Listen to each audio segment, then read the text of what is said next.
നിങ്ങളുടെ ഇഷ്ട പരമ്പരകൾ എക്സ്ക്ലൂസീവായി സൺ നെക്സ്റ്റ് ആപ്പിലൂടെ തികച്ചും ഫ്രീ ആയി ഇപ്പോഴേ ആപ്പ് ഡൗൺലോഡ് ചെയ്യൂ.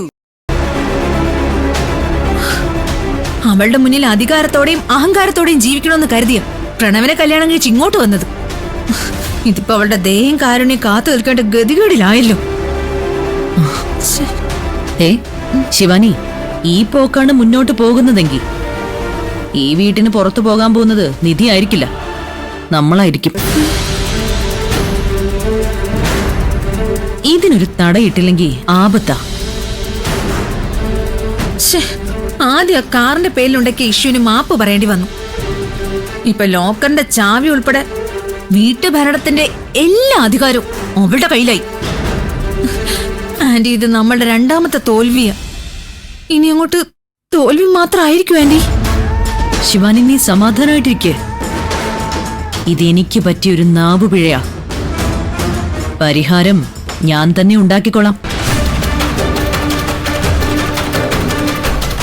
ഇപ്പൊ ജയിച്ച സന്തോഷത്തില് കുറച്ച് ദിവസം അവൾ ആഘോഷിച്ചോട്ടെ.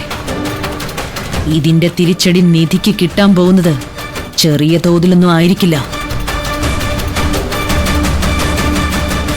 അവളുടെ ഇടുപ്പിൽ ഇന്ന് തിരികിയ താക്കോൽക്കൂട്ടം ഒട്ടും വൈകാതെ ഞാൻ നിന്റെ കയ്യിൽ ഏൽപ്പിച്ചിരിക്കും ശിവാനി.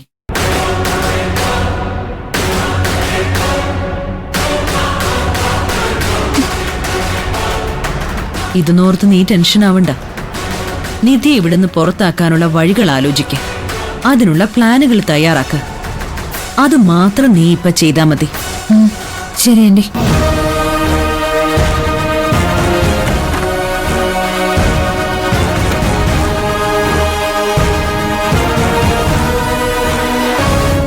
എന്തായാലും ഇത് പാറുവിന്റെ അന്യായ ബുദ്ധിയായി പോയി അല്ലേ?